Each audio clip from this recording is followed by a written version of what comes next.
So how are you going to trade the election night, and what are you going to trade? I'm going to talk about how I'm going to trade the dollar and other markets as well on this week's Week Ahead video. My name is Blake Morrow with Forex Analytics, and this is probably the most important Week Ahead video I've done all year long. It's upon us, the U.S. elections, and I know how many of you just don't want to talk about this anymore, but I'll tell you what, we're probably going to get the most volatility that we've had all year long this next week. So we have to talk about it. We got to talk about what can happen in different situations. But I also need to mention that we're going to see the most volatility that we've seen all year long. And the way to take advantage of that, if you don't know, is through the trader funding program. The trader funding program is probably the best program for people that don't have access to larger amounts of capital. If you don't have a $25,000 account, you don't have $1 million account, this is a way you can access this type of capital. Or if you just don't want to put your own capital at risk, check out the trader funding program, because it is a great option for a lot of traders and really what you need to pass an assessment. By the way, we just have a one-step assessment. You have to make 10%. You can't lose more than 6% on a trailing basis. It's very simple rules. Very simple. All right. So if you want to pass an assessment, you need volatility. And that's what we're going to have this next week, probably the most amount of volatility. So if you want to have the best chance of accessing larger amounts of capital, this is the way to do it. And it is this week. Remember, the election is on Tuesday. So the best thing to do, take advantage of the trader funding program. Speaking of which, we're going to talk about all the things that are happening this next week. You can follow along on your Forex Analytics platform. And by the way, you do get this included for a certain period of time in the community, in the chat rooms. I'll talk about that a little bit later. You get all this with the trader funding program too, with your assessment. So you can follow along right here on your calendar. You can just select next week and talk and check it out there, or you can just listen along. So let's get to it, because there are, believe it or not, there are other things that are happening other than just the election. But the election is obviously going to be what creates the most volatility this next week. And I know, as much as you don't want to talk about it, I don't want to talk about it either. We are going to. Matter of fact, let's start and just discuss a few things. If you look at the betting market, and this is the Real Clear I almost said Real Clear Politicians, but that doesn't even exist. This is Real Clear Politics, and you can see it takes all these different betting markets, gives you what the odds are, and Trump's odds are falling just a little bit, but they're not far off of their highs from when there was an assassination attempt in the summer. But that's not what you should only be looking at. Again, these are the betting markets. And the betting markets, a lot of people would say, could be skewed by outside influences. But take a look at our, this is 5038, which is Nate Silver's platform. You can see that, based on his calculations and all the different polls that they're out there, let's just not ignore that this is a very, very close race. And the chances of us knowing who is the president on election night is not that good. We might be waiting for several days, maybe even a couple of weeks, to figure out who the next U.S. president is. And I do have to say this, the longer that happens, the more risk adverse the market is going to feel. But don't just rely on polls. Don't just rely on the betting markets. Take it all in, but try to be, how should I say, try not to trade with what you think. Trade with what you see. This is going to be a situation where we're going to be a little bit more reactive in the markets. And I'm going to talk about some of the setups that I believe are going to be the better setups going into next week regarding the markets. So without further ado, let's get into what's happening this next week. And if you start with Sunday evening, oh, by the way, I should mention this, Sunday evening, there is a time change, and I know this last week's been kind of screwed up for a lot of you, especially if you don't live in the United States. Your schedules have been kind of messed up. We're going to go back to sync as of Saturday night, Sunday morning. So just remember, daylight savings time does happen here in the U.S. this weekend. All right, so if you skip through Monday, and I actually told a lot of our traders on Monday, not a bad day to take off, because from Tuesday all the way till Friday is going to be bonkers crazy volatility. So if you need to get something done, Monday is probably the day to do it. But Monday night or Tuesday morning in Australia will be the RBA rate decision. Now, notice how the Aussie has just continued to trade really heavy.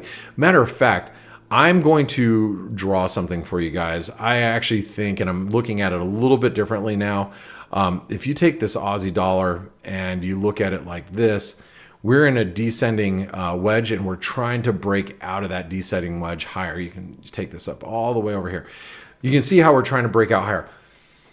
There's a risk in this trade, and the risk really, comes into, Donald Trump. I think that's the easiest way to look at it, because if there is a Trump 2.0, a Trump second presidency, he's going to obviously be very very much strong-arming China with tariffs, and that's going to have a very negative effect on the Australian economy, being that China is one of Australia's biggest, if not the biggest, trader with the Australian economy. So I think you have to be a little careful here. Now, obviously, we're poking our head out of this wedge and out of this trend line. I wouldn't get excited about the Aussie dollar to the upside until you get past here. But again, the RBA decision is going to be very much overshadowed with the U.S. election. The one thing that people are going to be looking for, or they're going to be listening to, is about the RBA, how dovish they've turned, or if they've turned more dovish, which, even though they're not expected to move on rates, that is something that I think we need to be paying attention to, because if we do break through the 65.40 level, the next stop is going to be 64.75. And frankly, when you're talking about the U.S. elections, whether it's a Trump victory, which I believe is going to be dollar strength, we could literally be trading, closer to 60 on a Trump presidency, and on a Harris presidency, we'd be trading probably closer to 68 cents. That's the type of volatility I'm expecting this next week. Just FYI. All right. So continuing on, let's delete those green lines because I don't think they're relevant for right now.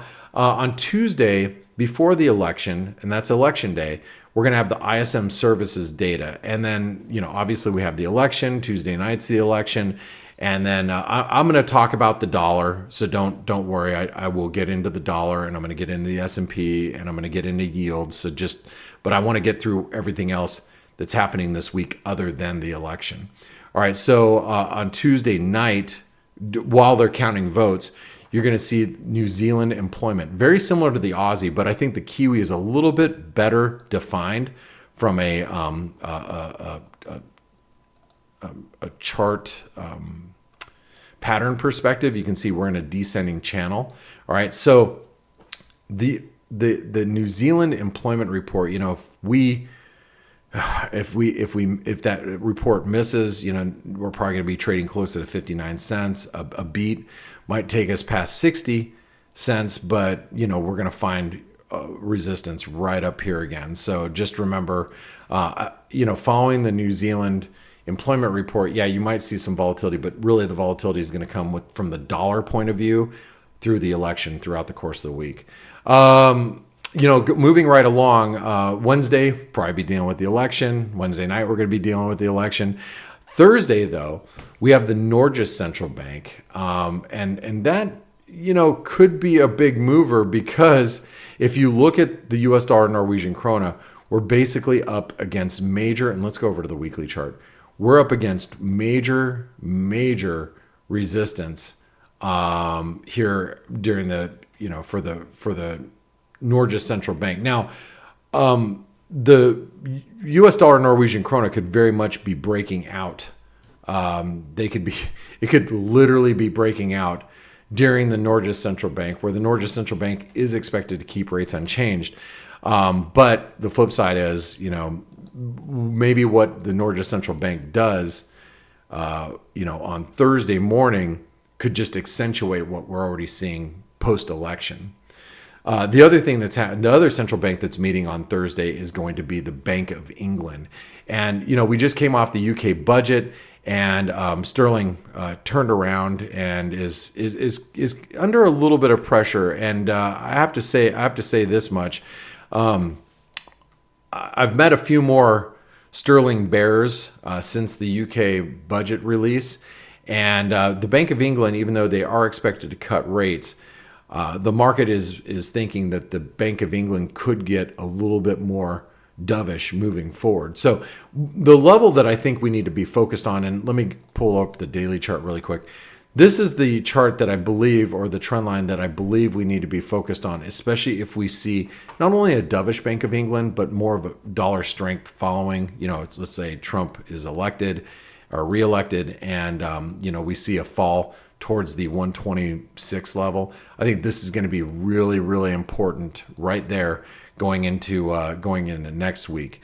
Now, the other central bank, the big central bank that's meeting on Thursday, I say big, they're all big. You got the Norges Central Bank, the Bank of England, you have the Federal Reserve. And the Fed is expected to cut rates by 25 basis points. But depending on the volatility that we're seeing in equities, could they be more sensitive to what's happening? Yeah, especially if it's like a Harris win and we see, let's say Harris gets elected as president, and the stock market might be under duress in a situation like that. Heck, it could be under duress even with the Trump presidency. And so how, even though they are expected to cut a quarter point, the Fed is, how they react to the election is also going to be key. So you're listening into what they have to say as well. And then last but not least, one of the key things that are happening. Well, actually, there's two. One of the other key things that are happening this week is going to be Mexican inflation. And we've talked a lot about the US dollar Mexican peso, which we're going to be discussing actually in great length here. But you can see the dollar Mex is running right up against 2024 highs. And then we also have on Friday, we have the US dollar Canadian will be in play, or the Canadian currency, since we do have Canadian employment. And look how close we are getting to resistance in the dollar CAD. So, and speaking of which, if the dollar CAD breaks above this 140 level, the bullish pennant that we've talked about over the last couple of weeks will come into play, and that completes at 141.50. Now, that's kind of like a view of what happens without the elections. But as you know, there's the U.S. election is very much in play, and it's very much going to be driving the markets. So I'm going to make this kind of simple too. I think we talked about this last week. I expected the dollar index to pivot off of this trend line and come down a little bit to the 200 DMA. We did exactly that. We've come off the trend line. We've come down to the 200 DMA. As you can see today, we've actually bounced following the jobs report. Not because the jobs report was good, and not because the ISM was good, because that is definitely not the case. But what has happened is we've just seen the dollar position squaring ahead of the election. I'm going to make this real simple for you. Within the next couple of days, after you watching and ahead of the elections, we are probably going to be in a range that looks something like this. And really that's good, because that tight trading range means that whatever happens in the dollar is probably going to be pretty explosive. I still am in the camp, and we're going to shift gears to the election, that in a Trump presidency, if he gets reelected, the dollar should strengthen, and at least in the very near term. And in the very near term, if there is a Harris presidency, we're going to see the dollar weaken, and you're going to see it, probably slide towards 102 and maybe even a little bit lower. That would be near term. One of the reasons why Harris would have a negative response, she's probably going to walk back, or at least take back some of the tariffs that are even outstanding that maybe President Biden hasn't taken away. And a lot of people think she's going to be poor for growth. And then there's the other issue where, you start talking fiscal. The bigger issue near term, in my opinion, is a lot of dollar buying has come as a result of higher yields, but also the anticipation of Trump winning a second presidency. So you're going to see a little bit of that unwind. So I think the dollar index is going to be really, really important support as we come back down towards 102 or the 50 DMA, somewhere down here. You can see it right there. And then on a breakout higher in the dollar index, then we have to start looking at what happens once or if we start breaking some of these resistance levels. Where does the dollar go after that? So again, I think there's some pretty big levels coming up, but the U.S. election, at least near term, is going to give us some sort of binary dollar move, higher or lower, probably quite aggressively. One of the other things I should be mentioning alongside the dollar index is I got to talk about what's happening in yields. And if you look at 10-year yields, they've risen quite sharply. And what we're going to be coming into in the 10-year is into some major resistance here. You could probably look at the ZNs. I think the ZNs might even be a better way to look at it. As yields continue to go up, we're going to complete a bear flag pattern that we discussed. I don't know if we discussed this last week. I believe we did when we were talking about the 30-year as well. Some of you might jump in the comments down below and correct me because I can't remember if I talked about this. Is one of those charts I use universally, not only for the week ahead video, but I also use it throughout the course of the week. I keep a subset of charts strictly to the week ahead video. So this way, whatever I've drawn here, we go back and reference it, the next week.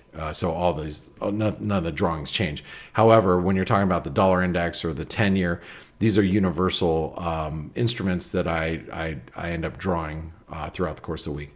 But you can see that the bear flag pattern does complete a little bit lower. Now, does that mean that the 10-year or the 30-year is going to continue lower post-election?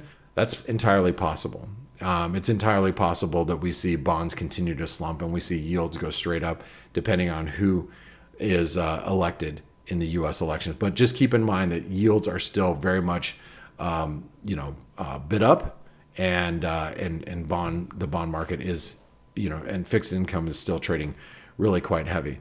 All right, continuing on with the election, and actually, let's stop for a moment and let me talk about a few other things regarding the U.S. election. I kind of went over the polling, and with, as you see here, like just again, I'm using 538's, Nate Silver's stuff, and you can look at different polls, but most polls are going to say within a margin of error, it's pretty damn close. And yes, the betting markets have a lot of money on a second Trump presidency, but again, you don't know if that's being skewed or not, with bets from outside sources. Regardless, I say anything can happen on election night, and you have to be open-minded to the possibility of anything happening. And with that being said, I've made the mistake myself as a trader. I've made a mistake of letting my personal bias get in the way of what I'm seeing. So I'm going to give you a couple suggestions. One, don't let that happen. Number two, trade smaller size, especially the election night, and maybe even until we get a little bit of clarity. There's going to be a lot of volatility. It's a great way to make money, but if you are on the wrong side and you get caught on the wrong side, especially if the market starts gapping one direction or the other, you can get seriously hurt if you have too big of a position size. So trade smaller size, be prepared for, a lot of volatility, and don't let your personal bias get in the way. Remember, we are traders first. I've talked to a lot of traders is like, man, I have a feeling if this, and this happens, I can make a ton of money. I don't like it because that's not the way I want the election to go, but I can make a lot of money. And that's the way we have to think as traders. Set your personal biases aside. I try not to be political, not only on the week ahead video, but our daily shows that we do. I try not to wear it on my sleeve because it doesn't matter. It doesn't matter how I feel. It's how the market's going to react to a Trump presidency or a Harris presidency. That's all that matters. Okay. And there's another thing that we need to be thinking about on election night is we need to be thinking about Congress as well. Trump could win the presidency, but if he doesn't have the red wave or Republican support in both the House and the Senate, he is going to have a difficult time passing, some of the things that he's promised, like putting root beer in the drinking fountains of every elementary school across the United States. I'm joking about that, but every politician right now is promising the world, but what they can do in reality may be a little different based on if they have congressional support or not. So that's going to matter. I don't want to say as much as the presidency, but it will matter. And so just keep that in mind as you're navigating through the markets. One of the best things to do, in my opinion, is to be in a community. Remember, with Forex Analytics, it's $1 for 10 days. This is the perfect time to take a trial of Forex Analytics, because what happens is you're in a community like this, and then you can talk to me and say, okay, why is the euro trading heavy in this situation, and I can respond to you. That's one of the best things that you could do for yourself, is being involved in a community, so you can have conversations with different traders regarding how they feel about the markets and what charts they're looking at, whether it's a Forex Analytics analyst or just another trader in the community talking about certain markets, and you can ask them why they feel a certain way. Election night is going to be full of noise.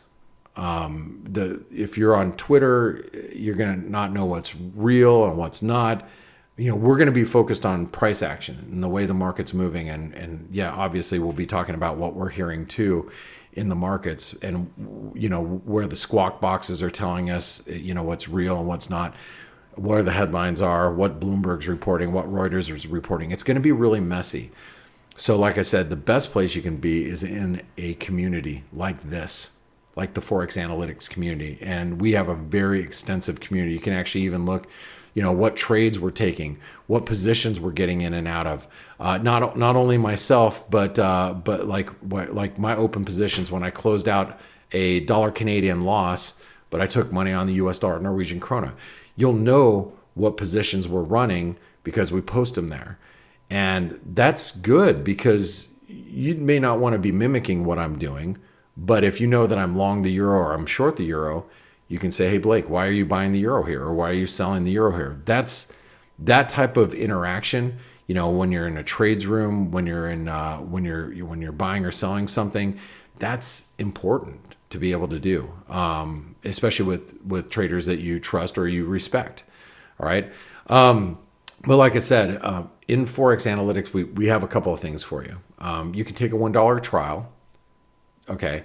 So if you take a $1 trial, you'll you can have a semi-annual or annual subscription that you're taking a trial of. It's only $1 for 10 days. Cancel it on your 9th day if you're not happy. We are also this week, and you'll see it this weekend, not today, not if you're watching this early, but over the weekend, we're also offering a buy 1 month, get 1 month free. That means it's $75 basically for a month.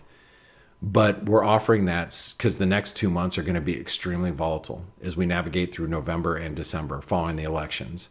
It is going to be bonkers crazy in the market.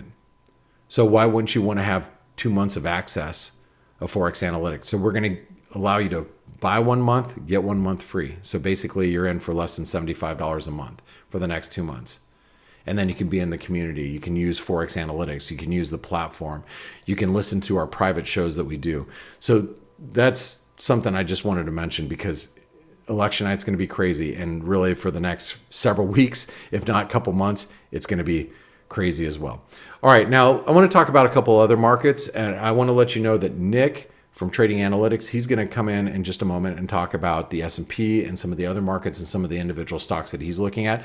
But let's talk about, I want to give you my view on what's happening in things like the S&P and gold and crude and copper. So let's go through that. So first and foremost, gold continues to rally.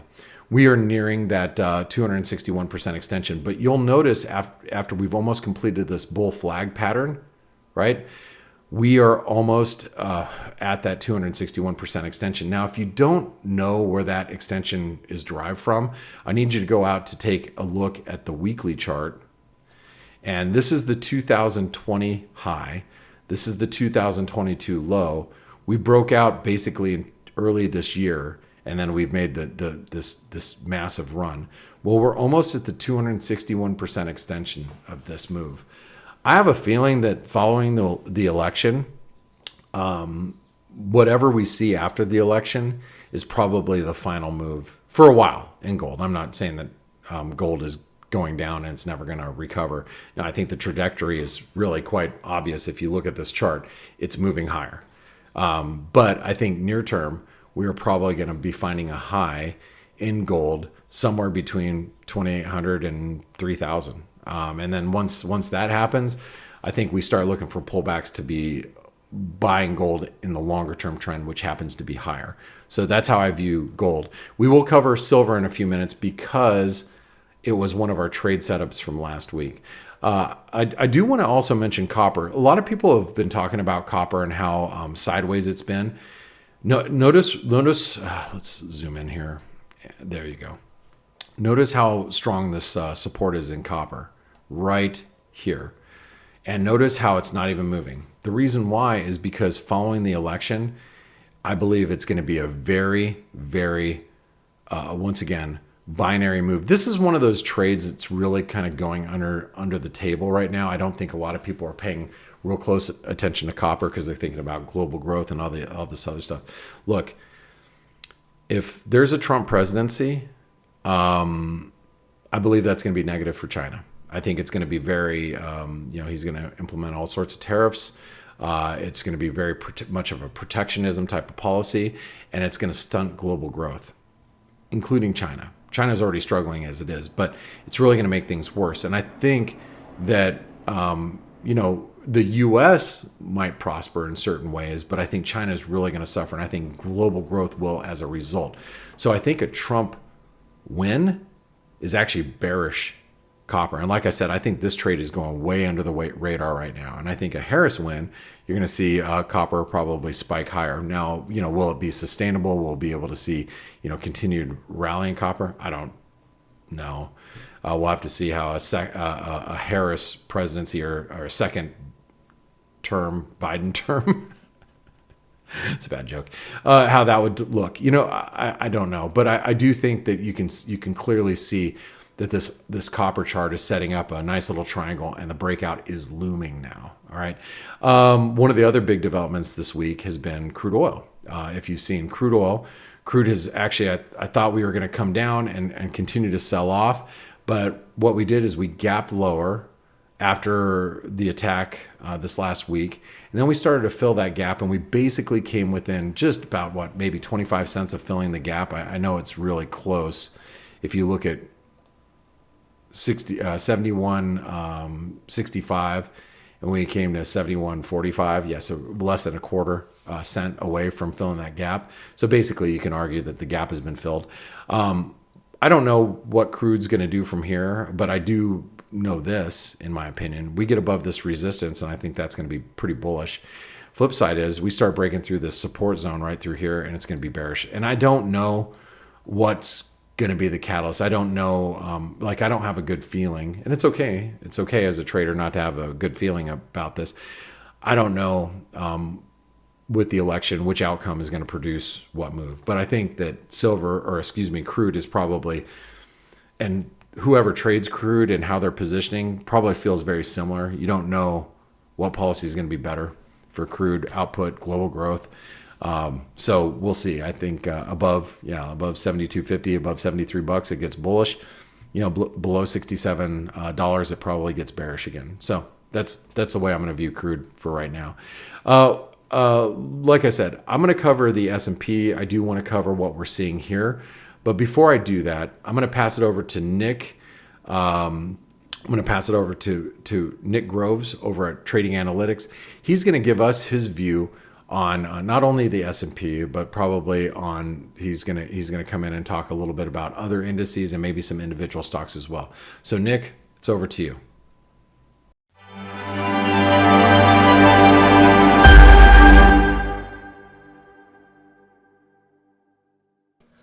Hello everybody. Blake, thanks so much for having me. My name is Nick Groves with Trading Analytics, and today let's talk a little bit about what's going on in the market. So following that jobs data, we saw such a move higher, but that did get rejected at the 38.2, and I do find that significant because the 38.2 is the continuation fib. And we're also near very, very key support. So if you're someone who doesn't watch equities all that much, I would alert up 5,700, 5,690 in the S&P, because in the event that's broken, I think that we're going to see some further downside and the narrative could change. We have similar support in the NASDAQ here at 819, 870 or so. That's also very, very key support because recently we've just been making lower highs, right? And this is another lower high, which could send the market screaming higher again. And back in 2016, we saw something similar. We saw a sell-off into November, and then we saw, right leading into the election, I think the day before, surge higher, and then this is when the election happened, and we surged up higher again. So will that happen? It's entirely possible, but if this breaks, I think that's going to be significant. And we already saw it break in the Dow, right? Its similar support throughout September was broken, and we moved up this morning, rejected, and we're going to have to see how this plays out because this is making lower highs, right? And the RSP, equal weighted S&P, also has fallen and broken that support, and it's sitting near its lows. So there's a lot going on, and I think we have to be watching big tech as well because it's kind of what's keeping the big indices afloat and not from breaking here like in the equal weighted. So let's talk a little bit about, say, NVIDIA. So NVIDIA has broken this ascending channel, and it actually did backtest, and it backtested and kind of stopped right near the 38.2 continuation fib. So I do find that significant. And also semis have been under pressure, right? SMCI obviously down quite a bit, I think over 40% on the week. It's coming into some key support, I will say, around 23, 25. That acted as support throughout the fall of 2023. But overall, the semis aren't looking as great. You'll notice the SMH is in a head and shoulders pattern. We have very key support here at 240. We had an ascending trend line, or have an ascending trend line, and then former resistance, now support here at 240. So I would alert that up. And I do cover all of these big tech stocks on Trading Analytics. My most recent video, you can find all of these Mag 7 stocks and my charts on them. And I'll leave you guys with one last thing. So I've been looking at this stock today, Lithium Americas Corp. It's broken out from this descending trend line that's held since 2022. So what's going on with the stock? Well, we had a $2.26 billion loan pass from the U.S. Department of Energy. And I do feel, let's say if Trump wins, that this could be a good play given how he wants to create energy in the U.S., his tariffs. So this might not be a bad call. And I think you know your risk. If you get below $3, it's not good. So with that, I'm going to pass it on back to Blake. I will have a video out ahead of the election, so do follow us on Trading Analytics. If I don't catch you guys before then, happy and safe trading next week. We have a lot going on. So with that, have a great weekend, and cheers, everybody. All right, thanks, Nick. I appreciate you coming in and talking about about all those different markets. Now, I'm going to talk personally. I just want to talk a little bit about the S&P because I think the S&P is very easy to look at right now, and it's easy to identify what is going to happen.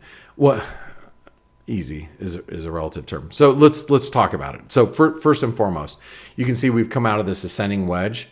And we are now testing and have really tested this week the breakout point. That breakout point was a big deal because it was the 161% extension of this move here. You can see it.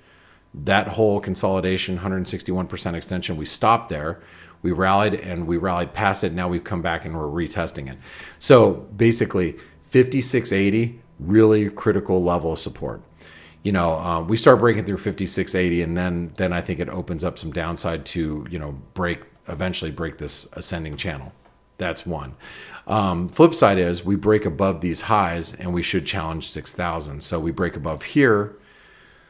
Now, I know this range is very tight. Could we go beyond those levels that I'm showing you there? Yeah, absolutely. It's an election, and it's an election where you go back to that 2016 analog that we talked about on the last week's week ahead video. Trump wasn't expected to win, and Clinton was expected to win, and she didn't. And so that caught the market off guard and set us off for a big rally. This year, this election, Trump is, by at least the betting market standards, is expected to win. So what happens on an upset of that? What happens with Kamala Harris if she wins? How does the market react to that? I think many of you are going to have your opinions, but I think that move is going to produce a bigger move because it's unexpected right now. So that's something to be thinking about, especially as you're looking at the S&P. I think our break points are pretty well defined. All right, and like I said, thanks Nick for sharing us with your ideas. We really do appreciate it. And now at this point of the video, I'm going to talk about the 3 setups from last week, and then I'm going to give you my 3 setups for this week, and it's going to be really important for the election. So make sure you stick around. Okay, the first setup we talked about last week, excuse me.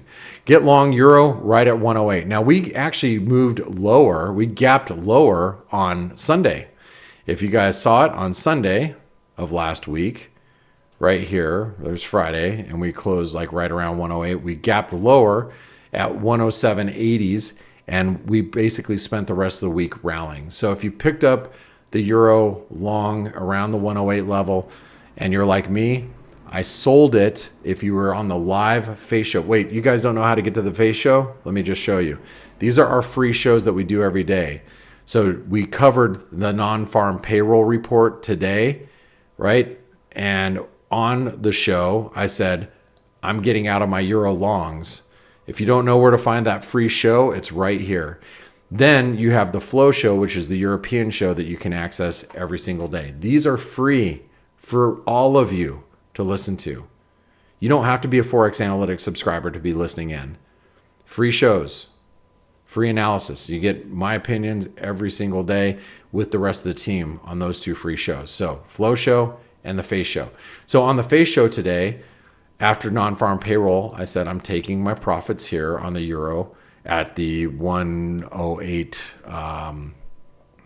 I think we were at 108.80s, 85 or 87. I can't remember where we were at. So yeah, that trade worked out really well. So hopefully that trade worked out for you, buying the euro sub 108 or around 108 and selling it at some point this week. Okay, that was trade setup number 1 from last week. This is our review. Trade setup number 2, short the US dollar Japanese yen on a gap higher to 153 to 154. Yes, that was it. We gapped higher on Sunday to 153.50, and we couldn't surpass 154, and we rolled over this week. I actually exited my dollar yen yesterday at 152.10, I believe, 152.15, somewhere down here. So hopefully that trade worked for you as well, because that was a really good one for me. I know some of you are probably questioning what to do with the dollar yen right now, and I'm going to tell you this. Let me get back to you after in the next week's week ahead video, or watch during our election coverage over the course of the next week on our free shows. You'll probably have a better idea what I'm going to do with the dollar yen as a result. I have ideas, and if you're in the Forex Analytics community and you've been listening to the Morning Edge or the Daily Roundup, those are our private shows. You already know what I'm doing with the yen, but I tell you guys, catch us on the free shows. I'll catch you up there. So trade number 2 worked pretty well. Trade number 3, long silver at 32.50. Well, silver is at 32.50. We basically went to 32.50 earlier this week. We bounced, so some of you might have traded it, made money on the bounce. And if you picked it up again at 32.50 and you're sitting here at 32.55, you're up. But silver could change. We get much below 32.40, 32.30. Things aren't going to look so pretty. Last week I said, hey, buy it down here. We did, and that worked. And you might be long right now, or maybe you're up a couple of pennies. So 3 trades from last week, 3 of them worked. So there we go. All right, what are the 3 trade setups for this next week? Remember, it's election week. Trade small, be careful, but I'm going to give you a couple of ideas to chew on. So this week, let's talk about the US dollar Mexican peso. This is trade setup number 1. Dollar Mexican peso above 2025. That's a bullish breakout. How does that happen? Well, it happens in a Trump presidency. A Trump second presidency, the dollar MEX is going to 2105 or 2220. So basically a breakout of this bullish wedge. It's a bullish wedge. Why? Because we have consistent highs. Here, let's delete that. Let's zoom, let's bring that in. We have consistent highs and higher lows. So alongside of that is if we break down below 1950, which is right here, if we break back below 1950, that's a bearish breakdown, right? So either above 2025, you're on the long side of the dollar Mexican peso for a bullish breakout. Now remember, this is a long-term 38% retracement, so it should be pretty bullish. Flip side is, we see a breakdown below 1950, and that yields us a much bigger move to the downside. Okay, so that's trade setup number one. Trade setup number two. This is not dollar related, but it is FX related. Euro sterling. I think buying the euro sterling on this dip now. Let's go do this. Okay, and let's delete this, and let's delete this. After the UK budget has come out, I believe selling sterling or being long euro sterling is a trade. So while my notes say while we're below 84 pence, we're looking for a bounce back towards this resistance and quite possibly even higher. So long euro sterling, that's trade setup number two. Trade setup number three. I'm going to take you over to the yen. Now the Aussie yen, I want to just say is in a very, very tight trading range, and the trading range looks something like this. Whoops, that I don't want to do. Okay. So let's see this high, see this low. I'm sure you guys can see it. Let's delete that. Let's delete this. I don't know if I want to keep that. Well, we might. Yeah, let's just keep that. All right. So what you're going to notice in the dollar yen is we are in a very, very tight trading range, right? There's your highs. Basically, there's your lows, something through here. Okay.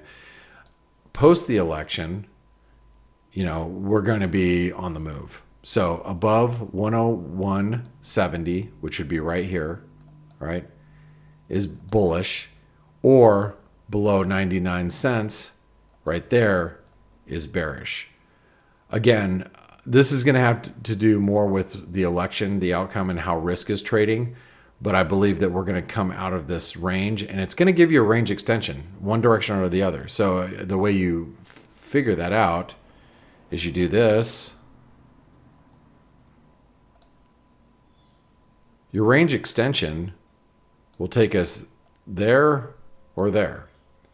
So whether we have a breakdown or we have a breakout, we come back to this, previous resistance, and it has more to do with the election. And I think that the move outside of this range is going to be pretty massive. So it's something that you need to be paying attention to, come election night and the nights following. All right, guys, I have to reiterate, this is going to be a crazy week. It's probably going to be a crazy end of the year, all the way through the end of the year this year. There's no better place to be than right here on the Week Ahead video or in the Forex Analytics community or both.